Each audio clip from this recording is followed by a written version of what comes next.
பேசு தமிழா பேசு நேயர்களுக்கு வணக்கம். பாராளுமன்ற தேர்தலுக்கான 7 கட்ட வாக்குப்பதிவுல முதல் 2 கட்ட தேர்தல் நடந்து முடிஞ்சிருச்சு. இன்னும் 5 கட்ட தேர்தல் இருக்குங்க. மே 7ஆம் தேதி, மே 13, மே 20, மே 25 மற்றும் ஜூன் 1 இந்த 5 கட்டங்களாக இன்னும் தேர்தல் நடக்க போகுது. தென்னிந்தியாவை பொறுத்தவரைக்கும் மொத்தம் 130 பாராளுமன்ற தொகுதிகள் இருக்கு. 2014லயும் சரி, 2019 பாராளுமன்ற தேர்தலையும் சரி, பிஜேபி சரியா அங்க பெர்ஃபார்ம் பண்ணவே இல்ல. இந்த முறை அவங்க வச்சிருக்க டார்கெட்டான 350 சீட்டுக்கு மேல 400 சீட்டுகள அவங்க எடுக்கணும் அப்படின்னா சவுத் இந்தியால இருந்து அதிகமான கான்ட்ரிபியூஷன் அவங்களுக்கு கிடைச்சாதான் நடக்கும். இப்படி இந்த பாராளுமன்ற தேர்தல ஒரு புறம் இருக்க, இன்னொரு மிக முக்கியமான ஒரு அசெம்பிளி எலெக்ஷன் இந்த சவுத் இந்தியால நடக்க போகுது. அதுதான் ஆந்திர பிரதேஷ். ஆந்திர பிரதேஷ்ல உள்ள 175 சட்டமன்ற தொகுதிகளுக்கும் மே 13ஆம் தேதியே எலெக்ஷன்ஸ் நடக்க போகுதுங்க. ஆந்திர பிரதேஷ் பாராளுமன்ற தேர்தல் ரெண்டுமே சேர்ந்து நடக்க போகுது. அதனால அதிகமான போக்கஸ பாஜக இந்த முறை ஆந்திர பிரதேஷ்ல வச்சிருக்காங்க. அந்த மாதிரி தான் அலைன்ஸ் ஏற்படுத்தியிருக்காங்க. இங்க ஆந்திர பிரதேஷ்ல என்னென்னலாம் டிசைடிங் ஃபேக்டரா இருக்கு போன்ற விஷயங்கள்ல தான் இந்த வீடியோல பார்க்க போறோம். வாங்க வீடியோக்குள்ள போலாம்.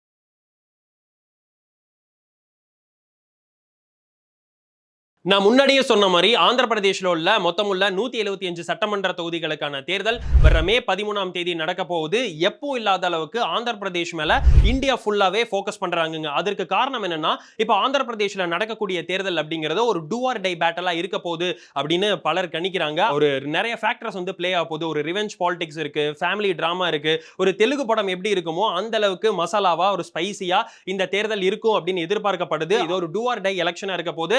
அங்க தோக்குற கட்சிக்கு இது ஒரு எக்ஸிஸ்டென்ஷியல் த்ரெட்ல அவங்க போய் மாட்டிக்குவாங்க அப்படின்னு சொல்லப்படுதுங்க. என்னென்ன ஃபேக்டர்ஸ் ப்ளே ஆகுது அப்படிங்கறத ஒவ்வொண்ணா பார்த்துருவோம். முதல்ல இந்த ஆந்திர பிரதேஷ்ல சட்டமன்றத்துக்கு எப்படி அலைன்ஸ் ஏற்படுத்தியிருக்காங்க அப்படிங்கறத பார்த்துருவோம். முதல்ல ஆளுங்கட்சியான ஜெகன்மோகன் ரெட்டி அவர்களுடைய ஒய்எஸ்ஆர்சிபி மொத்தம் உள்ள 175 சட்டமன்ற தொகுதிகள்லயும் அவங்க தனியா கண்டெஸ்ட் பண்றாங்க. எப்படி 2016ல தமிழ்நாட்டுல ஏடிஎம்கே அவங்க ஆளுங்கட்சியா இருக்கும்போது மொத்தம் உள்ள 234 தொகுதிகள்லயும் தனியா கண்டெஸ்ட் பண்ணாங்களோ, அதே மாதிரியே இப்ப ஜெகன்மோகன் ரெட்டி அவர்களும் 175 தொகுதிகள்லயும் தனியா கண்டெஸ்ட் பண்றாங்க. அடுத்ததா என்டிஏ அலையன்ஸ். இந்த என்டிஏ அலையன்ஸை பொறுத்த வரைக்கும் பெரிய கட்சியான தெலுங்கு தேசம் கட்சி 144 தொகுதிகள்லையும், பவன் கல்யாணோட ஜனசேனா பார்ட்டி 21 தொகுதிகள்லையும், பாஜக 10 தொகுதிகள்லையும் கண்டெஸ்ட் பண்றாங்க. என்ன 175ல வெறும் 10 தொகுதிகள் தான் பாஜகன்னு நினைக்காதீங்க. பாராளுமன்ற தொகுதிகள்ல அதிகமான தொகுதியில பாஜகக்கு சீட் கொடுத்திருக்காங்க தெலுங்கு தேசம். அடுத்ததா காங்கிரஸ், அதாவது இந்திய அலையன்ஸ். இந்திய அலையன்ஸை பொறுத்த வரைக்கும் காங்கிரஸ் 159 இடங்கள்லையும் 8 இடங்கள் கம்யூனிஸ்டுக்கும் 8 இடங்கள் மார்க்சிஸ்டுக்குன்னு மொத்தம் 175 சீட்லயும் அவங்க கண்டெஸ்ட் பண்ண போறாங்க. சோ இத பொறுத்த வரைக்கும் ஒரு நல்ல ஒரு ட்ரையாங்குலர் கான்டெஸ்டா இருக்கும் அப்படின்னு எதிர்பார்க்கப்படுது. என்ன நடக்கும் அப்படிங்கறத பொறுத்து இருந்து பார்க்கலாம். இந்த ஆந்திர பிரதேஷ் சட்டமன்றத்தை பொறுத்த வரைக்கும் என்னென்ன ஃபேக்டர்ஸ் எல்லாம் இன்ஃப்ளூயன்ஸ் பண்ண போகுது அப்படிங்கறத ஒவ்வொண்ணா பார்த்துருவோம். முதல்ல ஆந்திர பிரதேஷ்க்கு சிறப்பு அந்தஸ்து கொடுக்கிறது தான். இன்னைக்கு 2014ல ஆந்திர பிரதேஷ் தெலுங்கானான்னு இரு மாநிலங்கள் தனியா பிரிஞ்சதோ அப்ப இருந்து ஆந்திர பிரதேஷ்ல மிக முக்கிய கட்சிகளான ஒய்எஸ்ஆர்சிபியா இருக்கட்டும், தெலுங்கு தேசமா இருக்கட்டும், மத்திய அரசை நோக்கி இந்த கோரிக்கையை தொடர்ந்து வச்சுக்கிட்டே வந்தாங்க. அதுதான் ஆந்திராக்கான சிறப்பு அந்தஸ்து. இந்த ரெண்டு கட்சிகளும் மக்கள் முன்னாடி நாங்க ஆட்சிக்கு வந்தா சிறப்பு அந்தஸ்து பெற்று தருவோம் அப்படின்னு சொல்லிட்டு இருக்காங்க. இது மிக முக்கியமான ஒரு கிரக்ஸான ஒரு இடத்தை பிடிச்சிருக்கு அப்படிங்கறத நிதர்சனமான உண்மை. அடுத்ததா ஆந்திராவுடைய முதலமைச்சர் ஒய்எஸ்ஆர்சிபி உடைய லீடர் ஜெகன்மோகன் ரெட்டி அவர்கள் சந்திரபாபு நாயுடு அவர்கள் மேல பல ஊழல் குற்றச்சாட்டுகள், நிறைய ஸ்கேம்ஸ் இவர் பண்ணியிருக்காரு போன்ற அலிகேஷன்லாம் அவர் மேல வச்சிருக்காருங்க. காங்கிரசுமே தொடர்ச்சியா இதை தான் அவங்களும் சொல்லிட்டு வர்றாங்க. அந்த ஊழல் குற்றச்சாட்டுகள்லாம் பயந்து தான் பாஜகவுடைய ஒரு அலைன்ஸ் வச்சிருக்காரு சந்திரபாபு நாயுடு போன்ற குற்றச்சாட்டுகள்லாம் அவங்களுமே வைக்கிறாங்க. இந்த எலெக்ஷனை பொறுத்த வரைக்கும் ஊழல் குற்றச்சாட்டுகள் ஒரு முக்கியமான இடத்தை ஆந்திர பிரதேஷ் சட்டமன்ற தேர்தலில் பிடிக்கும் அப்படிங்கிறதா நிதர்சனமான உண்மை. சரி, அடுத்த ஃபேக்டர்ஸ் என்னன்னு பாத்தீங்கன்னா, ஜெகன்மோகன் ரெட்டி அவர்களுடைய ஒரு கான்ட்ரவர்ஷியல் ஸ்டேட்மெண்ட், 3 தலைநகரம் உருவாக்கணும் ஆந்திர பிரதேஷ்க்கு அப்படின்னு சொன்னாரு. இந்த இஷ்யூ பெரிய இஷ்யூவா இந்த ஆந்திர பிரதேஷ் சட்டமன்ற தேர்தலில் எதிரொலிக்க போது. அது மட்டும் இல்லாம இன்னொரு விஷயம், ஜெகன்மோகன் ரெட்டி அவர்கள் இந்த முறை பிரச்சாரம் பண்ணிட்டு இருந்தப்ப அவர் மேல கல்ல விட்டு எரிஞ்சிட்டாங்க. இதெல்லாம் தாங்க இந்த ஃபேக்டர்ஸ் எல்லாம் தான் இன்ஃப்ளூயன்ஸ் பண்ண போது. என்ன நடக்கும் இந்த ஃபேக்டர்ஸ்னால, ஏதாவது இந்த எலெக்ஷன்ல ஏதாவது சேஞ்ச் ஏற்படுமா அப்படிங்கறத பொறுத்திருந்து பார்க்கலாம். நான் முன்னாடி சொன்ன மாதிரி ஆந்திர பிரதேஷ்ல இந்த முறை ஒரு ட்ரையாங்குலர் கான்டெஸ்ட், ஒரு மும்முனை போட்டி அப்படின்னாலுமே மிக முக்கியமான ஃபைட் யாருக்கா இருக்க போகுது அப்படின்னு பாத்தீங்கன்னா ஒய்எஸ்ஆர்சிபிக்கும் என்டிஏ அலையன்ஸுக்கும் தான். முதல்ல இந்த அலையன்ஸ் எப்படி பில்ட் ஆயிருக்கு அப்படிங்கறத பார்த்துருவோம்.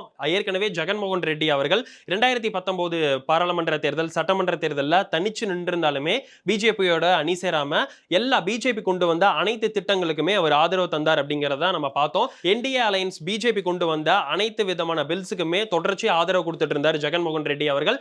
இந்த அலைன்ஸை செட் ஆகிறதாங்க எல்லாருடைய ஃபோக்கஸும் ஆந்திர பிரதேஷ் மேல இருந்தது. ஒரு நாள் சந்திரபாபு நாயுடு அமித்ஷாவை போய் பார்ப்பாரு, இன்னொரு நாள் ஜெகன்மோகன் ரெட்டி அமித்ஷாவை போய் பார்ப்பாரு.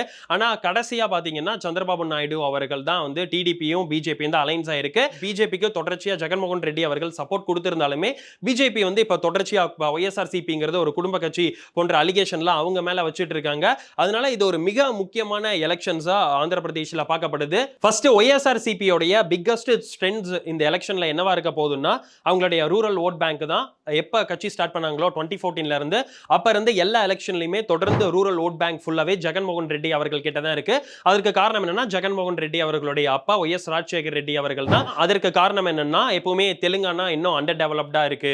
சந்திரபாபு நாயுடு அவர்கள் ஹைதராபாத் மட்டும் டெவலப் பண்றாரு, மத்த இடங்கள் எல்லாம் டெவலப் பண்ணல அப்படின்னு ரூரல் ஏரியாஸ் எல்லாம் போய் வந்து ஒரு பாத யாத்திரை பண்ணாரு.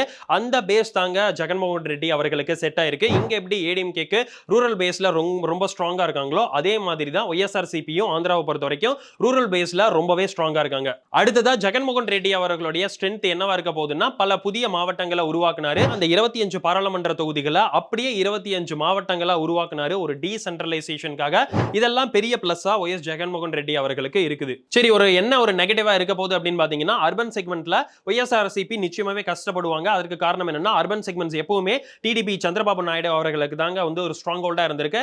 அது மட்டும் இல்லாம பாஜகவும் இப்ப டிடிபியோட அலைன்ஸ்ல இருக்கிறனால ஒரு நல்ல இம்பாக்டா அவங்க பாஜகவும் ஏற்படுத்துறதுனால ஒய்எஸ்ஆர்சிபி இந்த இடத்துல எல்லாம் அடி வாங்குறாரு. அது மட்டும் இல்லாம ஒரு ஸ்லைட் ஆன்டிகமென்சி அவர் கவர்மெண்ட்டுக்கு எதிர்ப்பான ஒரு ஸ்லைட் ஆன்டிகமென்சி ஆந்திர பிரதேஷ்ல இருக்கு அப்படிங்கறதா நிதர்சனமான உண்மை. அடுத்தது பிஜேபியோடைய ஸ்ட்ராங் ஹோல்ட் அந்த டிடிபி என்டிஏ அலையன்ஸ் உடைய ஸ்ட்ராங் ஹோல்ட் என்னன்னு பாத்துருவோம். இந்த என்டிஏ அலையன்ஸ் இப்ப இருக்கக்கூடிய அலையன்ஸ் தான் 2014லயும் வந்து சேர்ந்து நின்னாங்க. ஆந்திர பிரதேஷ் தெலுங்கானா அப்படிங்கிற இரு மாநிலங்கள் தனியா பிரிஞ்சதுக்கு பிறகாக நடந்த முதல் தேர்தலிலேயே பிஜேபி டிடிபி பிளஸ் வந்து ஜனசேனா பார்ட்டி இவங்க 3 பேரும் சேர்ந்து நின்னாங்க. ஜனசேனாவை பொறுத்த வரைக்கும் அப்ப எலெக்ஷன்ஸ்ல கண்டெஸ்ட் பண்ணல, வெளியிருந்து ஆதரவு கொடுத்தாங்க. இந்த அலையன்ஸ் மிகப்பெரிய வெற்றி அடைஞ்சு சந்திரபாபு நாயுடு அவர்கள் முதலமைச்சரா இருந்தாரு. இப்ப 2014 அந்த ஜெயிக்கிற கூட்டணியோடவே 2024க்கும் எலெக்ஷன்ஸ்குள்ள வந்திருக்காங்க. அதே அலையன்ஸ் தான் இந்த முறை பவன் கல்யாண் அவர்களுடைய ஜனசேனா கட்சியும் வந்து இந்த முறை எலெக்ஷன்ஸ்ல கண்டெஸ்ட் பண்ண போறாங்க. இது நிச்சயமாவே அவங்களுக்கு ஒரு ஸ்ட்ராங்கா தாங்க இருக்க போகுது. சரி, இந்த என்டிஏ அலையன்ஸ் உருவானதுக்கு மிக முக்கியமான காரணமா யார சொல்றாங்க அப்படின்னா பவன் கல்யாண் தான். ஆரம்பத்துல இருந்தே பிஜேபிக்கு சந்திரபாபு நாயுடு அவர்களுடைய வந்து அலையன்ஸ் வைக்க விருப்பம் இல்ல அப்படின்னு சொல்லப்பட்டது. ஆனா பவன் கல்யாண் அவர்கள் தான் தொடர்ச்சியா பாஜகவுடைய மேலிட லீடர்ஸ் எல்லாம் பேசி இந்த அலையன்ஸை உருவாக்குனாங்க அப்படின்னு சொல்லப்படுதுங்க. பாஜகவுக்குமே இது மிகப்பெரிய ஒரு நல்ல அலையன்ஸா தான் இருக்கு. அதற்கு காரணம் என்னன்னா 2014ல இப்ப இருக்கக்கூடிய அலையன்ஸ் எல்லாம் ஒண்ணு நின்னப்ப அவங்களுக்கு 4% ஓட் கிடைச்சிச்சு. ஆனா அதே 2019ல பாத்தீங்கன்னா லெஸ் தென் 1% பாஜக அந்த நிலைமைக்கு தள்ளப்பட்டது. 2014ல கிரியேட் பண்ண மேஜிக்கா இந்த ஒட்டுமொத்த அலையன்ஸும் 2024 10 வருஷம் கழிச்சு ஏற்படுத்துவாங்களா அப்படிங்கறத பொறுத்திருந்து பார்க்கலாம். அடுத்ததா என்டிஏ அலையன்ஸ்க்கு மிகப்பெரிய வீக்னஸா என்ன இருக்க போகுதுன்னா அவங்களுக்கு அர்பன்ல மட்டும் தான் ஓட் இருக்கு, ரூரல்ல அவ்வளோக்கா ஓட் கிடையாது. அது மட்டும் இல்லாம ரூரல்ல பொறுத்த வரைக்கும் ஒய்எஸ்ஆர்சிபி நிறைய ஓட் பேங்க்ஸ் எல்லாம் வந்து தட்டி தூக்கிருக்காங்க அப்படின்னு தாங்க சொல்ல முடியும். அதற்கு காரணம் என்னன்னா அவங்களுடைய ஒய்எஸ்ஆர்சிபியோட வெல்ஃபேர் ஸ்கீம்ஸ் எல்லாத்துக்கும் அவங்க போய் சேர்ந்ததுனால நிச்சயமா இந்த எலெக்ஷனை பொறுத்த வரைக்கும் ரொம்ப டஃபா இருக்கும் அப்படின்னு தான் வந்து சொல்லப்படுது. சரி, மூணாவது மிக முக்கியமான ஒரு கட்சி காங்கிரஸ், அவங்களுடைய இந்திய அலையன்ஸ் ஆந்திர பிரதேச பொறுத்த வரைக்கும் எப்படி இருக்குன்னு பார்த்துருவோம். ஆந்திர பிரதேச பொறுத்த வரைக்கும் ஆரம்பத்துல இருந்து சுதந்திரத்துல இருந்து ஆரம்பத்துல இருந்தே எப்பவுமே காங்கிரஸோட ஒரு ஸ்ட்ராங் ஹோல்டா தாங்க இருந்தது. எப்ப அது மாறிச்சு அப்படின்னா 1984ல தெலுங்கு தேசம் அப்படிங்கிற கட்சியை உருவாக்குனாரு என்டி ராமராவ். அப்ப இருந்து தான் ரீஜனல் பார்ட்டிக்கான ஒரு முக்கியத்துவம் அங்க கொடுக்கப்பட்டது. 2014ல ஆந்திர பிரதேஷ் தெலுங்கானா அப்படின்னு 2 மாநிலம் பிரிக்கப்பட்டதுக்கு பிறகாக தெலுங்கானால இப்ப முதலமைச்சராகவே ரேவந்த் ரெட்டி அவர்கள் இருக்காரு. ஆனா ஆந்திர பிரதேச பொறுத்த வரைக்கும் காங்கிரஸோட நிலைமை ரொம்ப பரிதாபகரமான சூழ்நிலையில தான் இருந்தது. ஆனா அதை உடைக்க தான் ஆந்திர பிரதேஷ்ல இந்த முறை காங்கிரஸோடைய தலைவரா ஒய்எஸ் ஷர்மிளா, ஒய்எஸ் ஜெகன்மோகன் ரெட்டி அவர்களுடைய தங்கை ஒய்எஸ் ஷர்மிளா அவங்களை வந்து நியமிச்சிருக்காங்க. இது நிச்சயமாவே காங்கிரஸ்க்கு ஒரு நல்ல ஒரு ஸ்பாயில் பண்ணுவாங்க, அந்த எலெக்ஷன்ல நல்ல ஒரு இம்பாக்ட் கிரியேட் பண்ணுவாங்க அப்படின்னு எதிர்பார்க்கப்படுது. ஒய்எஸ் ஷர்மிளாவுக்கும் ஜெகன்மோகன் ரெட்டி அவர்களுக்குமான சண்டை எல்லாத்துக்குமே தெரிஞ்சது. என்னைக்கு ஒய்எஸ் ஷர்மிளா அவர்கள் காங்கிரஸ்ல சேர்ந்தாங்களோ அன்னிலிருந்து இந்த சண்டை இன்னும் ரொம்ப அதிகமா இருக்கு அப்படிங்கறதாங்க சொல்ல முடியும். இப்ப நார்மலா இப்ப இங்க தமிழ்நாடு பொறுத்த வரைக்கும் முக ஸ்டாலின், முக அழகிரி இந்த மாதிரி ஃபைட்ல உண்மையாவே 2 பேருக்கும் ஃபைட் இருக்கு. அதற்கு காரணம் என்னன்னா ஒய்எஸ் ஷர்மிளா அவர்கள் பாத்தீங்கன்னா தன்னுடைய சொந்த பிரதர் ஒய்எஸ் ஜெகன்மோகன் ரெட்டி அவர்கள் மேல கொலை பழியவே சுமத்துனாங்க. தன்னுடைய சொந்த மாமா ஒய்எஸ் விவேகானந்தா ரெட்டி அவர்களை கொன்னதுல ஒய்எஸ் ஜெகன்மோகன் ரெட்டி அவர்களுக்கு பங்கு இருக்கு, அவர் தான் நம்பர் 1 அக்யூஸ்டு அப்படிங்கிற கொலை பழியை அவங்க மேல சுமத்துனாங்க. 2019ல அவருடைய இறப்புக்கு ஜெகன்மோகன் ரெட்டி அவர்கள் தான் காரணம் அப்படின்னு தொடர்ச்சியா அவங்க சொல்லிட்டு வர்றாங்க. இந்த அளவுக்கு ஒரு ஃபைட் இருக்கு. அது மட்டும் இல்லாம ஒய்எஸ் ஷர்மிளா அங்க காங்கிரஸ் பிரிக்க போற ஓட்டெல்லாம் எல்லாமே ஒய்எஸ்ஆர்சிபியோடைய ஓட்ஸா தான் இருக்க போகுது. ஏன்னா ஒய்எஸ்ஆர்சிபி பாத்தீங்கன்னா ஒய்எஸ் ராஜசேகர் ரெட்டி ஆரம்பத்துல காங்கிரஸ்ல தான் இருந்து முதலமைச்சரா இருந்தாரு. அதனால ஒய்எஸ்ஆர்சிபியோடைய லீடர்ஸ் எல்லாமே ஆரம்பத்துல காங்கிரஸ்ல இருந்தனால ஒய்எஸ்ஆர்சிபியோடைய ஓட்ஸை இந்த முறை காங்கிரஸ் பிரிக்கும் அப்படிங்கிறது தான் நிதர்சனமான உண்மை. இதெல்லாம் ஒய்எஸ்ஆர்சிபிக்கு ஒரு மிகப்பெரிய நெகட்டிவா அமைஞ்சதுனால அதனால காங்கிரஸ் நோக்கி ஒய்எஸ்ஆர்சிபியோட லீடர்ஸுமே வந்து எந்த அளவுக்கு பாஜகவை விமர்சிக்கிறாங்களோ அதே அளவுக்கு காங்கிரஸையும் விமர்சிக்கிறாங்க அப்படிங்கிறத நம்மளால பார்க்க முடியுதுங்க. என்ன நடக்க போகுது அப்படிங்கிறத பொறுத்திருந்து பார்க்கலாம். ஒய்எஸ் ஷர்மிளா இந்த முறை ஒரு நல்ல இம்பாக்ட ஆந்திரா முழுக்க கொடுக்கணும் அப்படிங்கிறதுக்காக கடப்பா சீட்டை வந்து சூஸ் பண்ணி இந்த முறை கடப்பா பாராளுமன்ற தொகுதியில் நிக்க போறாங்க. இந்த கடப்பா பாராளுமன்ற தொகுதியை பொறுத்த வரைக்கும் எப்பவுமே ஒய்எஸ் ஜெகன்மோகன் ரெட்டி அவர்களுடைய குடும்பத்தோட வந்து ஒரு கோட்டையா தான் இருந்தது. ஒய்எஸ் ஜெகன்மோகன் ரெட்டி அவர்களே 2009 பாராளுமன்ற தேர்தலில் ஜெயிச்சிருந்தாரு. 2011 பை எலெக்ஷன்ல இந்த கடப்பா பாராளுமன்ற தொகுதியில் ஜெயிச்சிருந்தாரு. இதனால இந்த முறை பாத்தீங்கன்னா ஒய்எஸ் ஜெகன்மோகன் ரெட்டி அவர்களுடைய கசின் ஒய்எஸ் அவினாஷ் அந்த தொகுதியில் நிக்கிறாரு. YS Avinash versus YS Sharmila அப்படிங்கிற ஒரு ஃபைட் இருக்கறனால அந்த குடும்ப ஃபைட்டை வச்சு இந்த கடப்பால் இருக்கக்கூடிய அந்த ஃபைட்டை வச்சு ஒட்டுமொத்த ஆந்திர பிரதேஷ்ல ஒரு நல்ல ஒரு இம்பாக்டை கிரியேட் பண்ணிரணும் அப்படின்னு ஒய்எஸ் ஷர்மிளாவும் காங்கிரஸும் நினைக்குதுங்க. அடுத்ததா எந்த ஒரு இந்தியன் எலெக்ஷன்னாலுமே கேஸ்ட் சாதியை வந்து தள்ளி வைக்க முடியாது. கேஸ்ட் ஃபேக்டர் ஒரு நல்ல ப்ளே பண்ண போதுங்க. ஆந்திர பிரதேஷ்ல இது வரைக்கும் 19 முதலமைச்சர்கள் இருந்திருக்காங்க. இதுல 15 பேர் யாரா இருந்திருக்காங்கன்னு பாத்தீங்கன்னா ஒன்னு ரெட்டியா இருந்திருக்காங்க, இன்னொன்னு நாயுடுவா இருந்திருக்காங்க. இந்த எலெக்ஷனை பொறுத்த வரைக்கும் அதே மாதிரி தான் ஜெகன்மோகன் ரெட்டி வெர்சஸ் சந்திரபாபு நாயுடு அப்படின்னா 2 பேர் ரெட்டி வெர்சஸ் நாயுடுவா தான் இருக்க போது. ஆனா எப்பவுமே தொடர்ச்சியா காப்பு கம்யூனிட்டின்னு ஒரு கம்யூனிட்டி இருக்காங்க ஆந்திர பிரதேச பொறுத்த வரைக்கும். இந்த காப்பு கம்யூனிட்டி பாத்தீங்கன்னா அவங்க யாரை சூஸ் பண்றாங்களோ அவங்க தான் அதிக முறை ஜெயிச்சிருக்காங்க. தொடர்ச்சியா காப்பு கம்யூனிட்டிக்கு ஒரு ரெப்ரசன்டேஷன் கிடைக்கவில்லை. இப்ப தமிழ்நாட்டை பொறுத்த வரைக்கும் வன்னியர் கம்யூனிட்டி மாதிரி அவங்க வன்னியர் கம்யூனிட்டிக்கு அதிகமான பாப்புலேஷன் இருந்துமே அவங்களுக்கு உரிய ரெப்ரசன்டேஷன் இன்னும் தமிழ்நாட்டில் கிடைக்காத மாதிரி தான் காப்பு கம்யூனிட்டிக்கும் உரிய ஒரு ரெப்ரசன்டேஷன் கிடைக்கல. இதனால இப்ப பாத்தீங்கன்னா காப்பு கம்யூனிட்டி பவன் கல்யாண் அவருடைய கம்யூனிட்டி தான் அந்த காப்பு கம்யூனிட்டி. பவன் கல்யாண் பின்னாடி அணி சேருவாங்க அப்படின்னு எதிர்பார்க்கப்படுது. பவன் கல்யாணுமே இந்த என்டிஏ அலைன்ஸ்ல இருக்கிறனால இதெல்லாம் ஒரு நல்ல ஃபேக்டரா பிஜேபிக்கு அங்க கை கொடுக்கும் அப்படின்னு எதிர்பார்க்கப்படுதுங்க. பிஜேபி பொறுத்த வரைக்கும் சொல்லவே வேணாம், எங்கனாலுமே வந்து ஒரு கேஷ் ஃபேக்டரை பயன்படுத்தி ஒரு நல்ல பிளே பண்ணுவாங்க.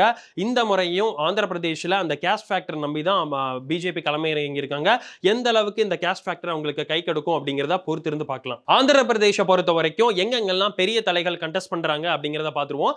முதலமைச்சராக இருக்கக்கூடிய திரு ஒய்எஸ் ஜெகன்மோகன் ரெட்டி அவர்கள் புலிவேந்துலா கடப்பா மாவட்டத்தில் உள்ள புலிவேந்துலா அப்படிங்கிற ஒரு அசம்பிளி கான்ஸ்டிட்யூன்சில நிற்கிறாரு. அடுத்ததா பாத்தீங்கன்னா பவன் கல்யாண் ஜனசேனா கட்சியுடைய பவன் கல்யாண் அவர்கள் பித்தபுரம் தொகுதியிலிருந்து கண்டெஸ்ட் பண்றாரு. அது மட்டும் இல்லாம தெலுங்கு தேசம் கட்சியுடைய தலைவர் திரு சந்திரபாபு நாயுடு அவர்கள் குப்பம் அப்படிங்கிற ஒரு தொகுதியில் கண்டெஸ்ட் பண்றாரு. 1989 இருந்து இப்ப வரைக்கும் அந்த குப்பம் தொகுதி அந்த அசம்பிளி செக்மெண்ட்ல தான் வந்து தொடர்ச்சியா கண்டெஸ்ட் பண்ணி வந்துட்டு இருக்காரு. சித்தூர் தொகுதியில் இருக்குங்க. இந்த தொகுதியில் வந்து இவங்க வெற்றி பெற போறாங்களா இல்ல அவங்களுக்கு ஏதாவது ஷாக்கா மற்ற கட்சிகள் இவங்களுக்கு கொடுப்பாங்களா அப்படிங்கறத பொறுத்திருந்து பார்க்கலாம். ஆந்திர பிரதேச பொறுத்த வரைக்கும் நிச்சயமா இந்த எலெக்ஷன் வந்து ஒரு நெக் டு நெக் ஃபைட்டா தாங்க இருக்கு. நிறைய செஃபாலஜிஸ்ட் வந்து இந்த எம்பி எலெக்ஷன்ல எவ்வளவு சீட்ஸ் ஜெயிக்கிறாங்க அப்படிங்கிற ப்ரெடிக்ட் பண்றாங்க இல்லையா, அவங்களால கூட ஆந்திர பிரதேஷ்ல யார் ஜெயிப்பாங்க அப்படிங்கிற ப்ரெடிக்ட் பண்ண முடியல. அந்த அளவுக்கு ஒரு நெக் டு நெக் ஃபைட்டா ரொம்ப ஒரு டஃப்பான கான்டெஸ்டா தான் ஆந்திர பிரதேச பொறுத்த வரைக்கும் இருக்கு. லாஸ்ட் மினிட்ல கட்சிகள்லாம் எப்படி பிரச்சாரம் பண்ற போறாங்க, அதனால ஏதாவது ஒரு இம்பாக்ட் ஏற்படுமா அப்படிங்கறத பொறுத்திருந்து பார்க்கலாம். உலக தமிழ் சொந்தங்களுக்கு வணக்கம். நான் ராஜவேல் நாகராஜன்.